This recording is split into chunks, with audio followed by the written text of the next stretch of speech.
Faites de la concurrence, chers amis. La concurrence, c'est une très bonne chose. Et je vais vous l'expliquer dans cette vidéo. Beaucoup ne seront pas d'accord avec moi, mais c'est ma vision, c'est ma position et vous allez comprendre pourquoi je dis que la concurrence est une très bonne chose pour un entrepreneur, pour un élève, pour un étudiant, pour qui que ce soit. Ça dépend du domaine où tu es. Il faut vraiment faire ce qu'on appelle la concurrence. C'est une très bonne chose. En tout cas, moi, ça m'aide beaucoup. Avant de développer, je t'invite à t'abonner si tu viens d'arriver sur cette chaîne YouTube. C'est Coach Prophet, coach en art oratoire, développement personnel et en entrepreneuriat. Et dans cette chaîne, on parle toujours de business, d'entrepreneuriat et d'opportunités d'affaires. Et c'est avec ça qu'on peut sortir de ce sous-développement dans lequel nous sommes ancrés depuis des années. Alors, chers amis, ce qu'il faut comprendre est que lorsqu'on est jeune, on est à la porte de notre vie. On doit bosser, on doit vraiment avoir des résultats. Il est bien de faire ce qu'on appelle la concurrence. Essayez de cibler quelqu'un qui est dans le même domaine que vous, qui fait bien son job. Et essayez de le regarder comment il fait. Essayez d'avoir quels sont les résultats qu'il obtient. Même s'il faut lui demander comment tu fais. C'est-à-dire la concurrence, ça ne veut pas dire que tu dois concurrencer avec quelqu'un. Tu ne vas pas aller lui demander des conseils. Vous savez, faire de la concurrence, ce n'est pas une mauvaise chose. Pourquoi? Souvent, ici en Afrique, on a une mauvaise perception en fait de ce mot concurrence. Pourquoi? Parce que lorsque tu concurrences avec quelqu'un, on va se dire que non, c'est-à-dire il est un peu aigri, voilà, il est un peu jaloux de ses résultats, raison pour laquelle il essaie de concurrencer. Non. Parce que moi, par exemple, lorsque j'étais au CM, je faisais de la concurrence avec un ami, et il va se reconnaître sûrement dans cette vidéo, mais c'était de la bonne concurrence. Pourquoi? Parce qu'en Afrique, il faut comprendre que ce mot est mal pris. Lorsque tu parles de concurrence, souvent, on pense que ouais, tu es jaloux, tu es aigri du résultat des autres, ou bien tu vas marabouter. C'est-à-dire, nous, notre perception du mot concurrence, c'est que voilà, donc vous allez tout faire pour détruire en fait votre adversaire. Non. Il y a ce qu'on appelle la bonne concurrence. Moi, je concurrençais avec quelqu'un, un ami, il avait de bons résultats et moi, je m'étais dit que je vais faire en sorte d'avoir mieux que lui. Mais n'empêche, lorsqu'il comprend des choses que moi, je ne comprenais pas, je vais auprès de lui pour lui demander des conseils, des explications et lui aussi, il m'expliquait. Et je sais que lui aussi, il était en concurrence avec moi parce qu'on était à peu près comme ça. À chaque fois, lors des devoirs, souvent, on n'est pas très loin. Du coup, il ne voulait pas que je le devance, moi aussi, je ne voulais pas qu'il me devance. Mais n'empêche, on n'était pas de vrais amis, mais lorsque moi, j'avais des conseils, j'avais vraiment besoin d'explications et je sais que lui, il a compris alors que moi, je n'ai pas compris, je vais auprès de lui pour lui demander.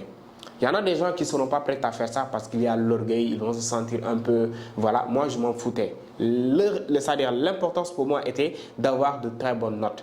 Et n'empêche, à chaque composition, soit j'étais devant ou bien c'est lui qui est devant. C'était une bonne concurrence. On n'était pas en train de se dénigrer ou bien vraiment de se jalouser. Non, pas du tout. Mais quand même, chacun, c'est-à-dire, prenez en compte les résultats de l'autre. Si aujourd'hui, dans ce devoir, il avait par exemple 14 de moyenne, moi, le prochain, je vais me dire que je vais avoir plus. Je vais tout faire pour avoir une meilleure note que lui.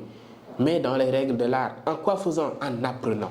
Parce que lorsque vous faites de la concurrence, vous allez faire 2 fois plus que ce que vous faisiez vous seul par exemple. Si par exemple aujourd'hui, à mes débuts, lorsque je faisais des vidéos, je pouvais faire par exemple chaque semaine 2-3 vidéos. Et il y avait un jeune qui faisait les mêmes vidéos que moi. J'étais abonné à son compte également. Mais lui, il était beaucoup plus actif que moi. Chaque jour, presque, il partageait une vidéo.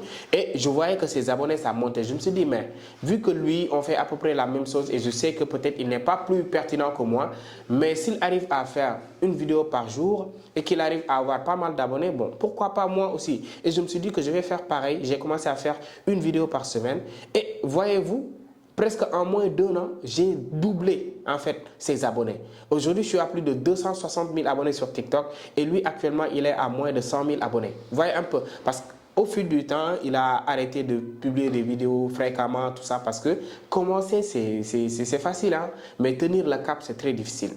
Et pour moi, ça, ce n'était pas une mauvaise concurrence parce que je ne l'ai jamais insulté. Je suis abonné à son compte, je le suis, j'apprends de ses vidéos. Mais n'empêche, je me suis dit que si lui, il arrive à faire ses vidéos par semaine et qu'il arrive à avoir ce nombre d'abonnés, moi aussi, je vais faire pareil ou bien plus. C'était de la bonne concurrence. Mais c'est-à-dire la mauvaise concurrence, c'est de vouloir salir la réputation de la personne, de vouloir vraiment faire tomber la personne, de vouloir l'insulter ou bien jalouser la personne, marabouter même. Il y en a qui arrivent jusqu'à même marabouter. Donc ça, vraiment, c'est pas du tout conseillé. Donc, je vous dis, si vous voulez être le meilleur dans votre domaine, ciblez les meilleurs.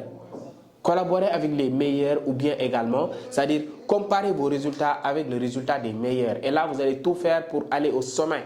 Mais si vous comparez aux médiocres, mais quand même, vous serez médiocre ou moyen. Si vous mettez vos yeux sur 10 milliards, vous aurez minimum 500 millions ou bien 1 milliard. Mais si vous mettez vos yeux sur 1 million, c'est-à-dire avoir 1 million, ça va être compliqué. Vous aurez 300, 200 000. Plus en fait vous agrandissez vos champs de vision, plus en fait vos résultats vont augmenter. Raison pour laquelle je vous le dis, dans votre domaine d'activité, essayez de détecter le meilleur et essayez d'avoir les mêmes résultats que cette personne-là. En quoi faisant? En observant comment il fait. Même s'il faut lui demander, monsieur, comment tu fais? Malheureusement, en Afrique, bon, lorsque quelqu'un comprend le chemin là, il ne va pas vouloir partager, malheureusement. Donc souvent, moi, je me rappelle un jour, je voulais me lancer dans un business. Je suis allé poser des questions à quelqu'un qui est déjà dans le business depuis des années. Je voulais lui demander des conseils pour me lancer. Il me dit que non, le business là, ça ne marche pas. Va investir ailleurs. Moi, je suis dedans. C'est juste parce que voilà, je ne sais pas faire autre chose, raison pour laquelle je reste, mais il n'y a pas d'argent. Je me suis dit dans ma tête, mais s'il n'y avait pas d'argent, est-ce que tu vas rester? Est-ce qu'on va rester sur un business qui n'a pas d'argent, mais on est dedans pendant des années et des années? C'est parce qu'on n'a pas assez d'ambition. Malheureusement, ici en Afrique, lorsque vous voulez vous lancer quelque part et que vous venez demander auprès de quelqu'un qui est là-dedans pendant des années, il va penser que tu vas venir acquérir son marché, tu vas vraiment récupérer ses clients. Du coup, ils vont te dire, non, c'est un business qui ne marche pas, c'est pas bon, c'est saturé. C'est ce que tu vas entendre. Mes chers amis, comme je vous le dis, chacun d'entre vous essaie de détecter le milieu qui vous passionne le plus. Essayez de savoir quels sont les meilleurs là-dessus. Et entraînez-vous comme ces gens-là. Si tu veux devenir un joueur professionnel, inspire-toi de Cristiano Ronaldo. Essaye même de la concurrencer. Si Cristiano fait 30 buts par saison en championnat, dis-toi que même si toi tu es au quartier là, en train de jouer au championnat au quartier, dis-toi que je vais faire 30 buts comme Cristiano Ronaldo. C'est de la concurrence. Peut-être même lui, il n'est pas au courant, mais c'est pour la bonne cause. Tu n'es pas en train de l'insulter ou le dénigrer, mais quand même c'est pour la bonne cause. Donc, chers amis, faites de la concurrence, mais la bonne concurrence. Et changez votre façon de définir certains termes. Lorsqu'on parle de concurrence, vous êtes déjà non, concurrence c'est une mauvaise chose. Parce que c'est ce qu'on vous a fait croire. Que concurrencer, c'est vraiment salir la réputation de quelqu'un, c'est vraiment marabouter ou bien vraiment vouloir dénigrer quelqu'un. Non, pas du tout. Aujourd'hui, le mot critique, c'est mal pris par certaines personnes. Lorsque tu dis critiquer telle ou telle personne, pour nous, on doit penser que du négatif. Alors que critiquer, c'est donner son point de vue. On peut critiquer quelqu'un en lui disant, en lui donnant des mots positifs. Tu es belle, c'est une critique, c'est un point de vue. Voyez un peu, améliore-toi. Donc tout ça, c'est des critiques. Mais c'est pas qu'on dit critique, voilà, donc tu dois vraiment inventer des choses vraiment catastrophiques que tu dois quand même mettre sur le nom de quelqu'un. Pas du tout. Donc faites de la concurrence. Moi, jusqu'à présent où je vous parle, dans le domaine où je suis, j'ai détecté les meilleurs là-dessus, les meilleurs, et je les observe de près. Comment ils font, comment ils travaillent, qu'est-ce qui fait qu'ils ont de beaux résultats. Et j'essaie de faire pareil ou même plus. C'est-à-dire, ce que je vous conseille, ce n'est pas de copier quelqu'un. C'est-à-dire, il fait comme ça, toi tu arrêtes de faire comme tu faisais, tu fais textuellement ce qu'il fait. Non, tu peux copier la chose et améliorer, ajouter en fait ta touche personnelle. C'est si simple que ça. C'est si simple que ça. Et vous êtes toujours en concurrence parfois sans le savoir.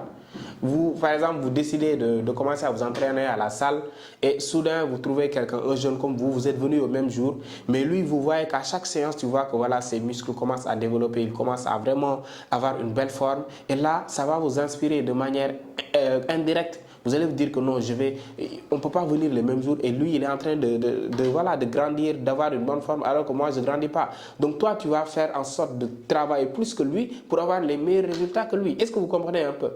Mais de façon vraiment saine. Il faut une concurrence saine. Je vois beaucoup de jeunes aujourd'hui, ils n'ont pas assez de motivation parce qu'ils n'ont pas assez de référence. Il faut avoir une référence, un idole, quelqu'un avec qui on va faire de la concurrence. Vous voyez un peu, une concurrence saine. Donc c'est ça que je voulais vraiment vous partager. Faites de la concurrence, mais la bonne concurrence. Alors avant de poursuivre également, j'organise un méga séminaire. Un séminaire où ça va parler d'entrepreneuriat, de business en ligne également, de mindset. Donc on va parler de tout. On va tout vraiment vous donner les outils nécessaires pour lancer son business, réussir sur Internet, réussir dans la vie. Inch'Allah, c'est bien possible si vous y croyez. Alors ce séminaire, ça va se passer le 28 septembre à Dakar, à 6S. Donc les billets sont déjà disponibles pour nous contacter Vous pouvez cliquer sur le lien WhatsApp qui est dans la description pour réserver votre place. Les tickets sont déjà disponibles et c'est électronique. Vous n'avez pas besoin de vous déplacer. On a déjà créé un groupe WhatsApp également pour les participants, pour ceux qui ont déjà acheté leur ticket. Et il ne reste pas trop de place parce que le nombre de places est très limité. Alors si vous êtes intéressé, c'est le moment de se lancer. C'est le moment vraiment de réserver vos tickets pour le 28 septembre. Donc il y aura pas mal d'invités de marque. Mr. Mo Mindset, il y aura Amadou Sek, il y aura Lamine Diolo, il y aura Abdounda, il y aura vraiment Mohamed, des gens qui aujourd'hui ont compris le digital. Donc, si vous voulez vraiment apprendre, venez à ce séminaire le 28 septembre, Inch'Allah, et réservez vos tickets. Et on y va.